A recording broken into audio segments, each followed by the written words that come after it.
Болните од малигни заболувања ќе добиваат терапија поблиску до местото на живење. На овој начин пациентите се растеретуваат од дополнителни трошоци, а ќе се овозможи и растеретување на клиниката за онкологија во Скопје од зголемена фреквенција на овие заболени лица.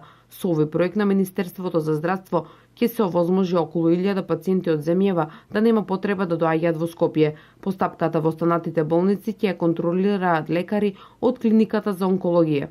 120 од овие 1000 пациенти треба да дојдат во Скопје, односно да примат оваа терапија најмалку 18 пати во текот на година.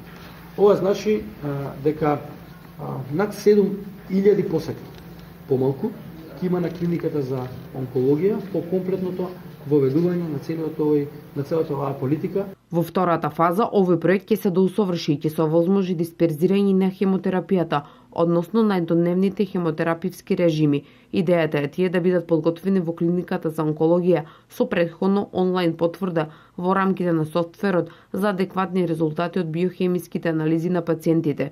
На овој начин месечно би се добивале над 200, можеби и 500 хемотерапии, додека подолгите хемотераписки протоколи и понатаму ќе се аплицира на клиниката, истакна Тодоров.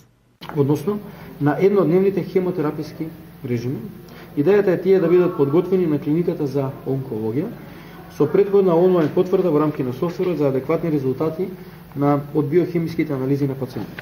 Додека подолгите хемотераписки протоколи понатаму ќе останат на клиниката од медицински причини. До 2013 година сите пациенти мораа еднаш месечно да одат на контрола на клиника. Од 2013 година за дел од пациентите овозможено да доаѓаат со упат на 3 месеци. Концептот на дисперзирање терапија е превземен од Велика Британија, каде е добро развиен и успешно се применува. Од крајот на февруари овој вид на терапија ќе им биде овозможено на пациентите од источниот регион да ја примаат во клиничката болница Штип.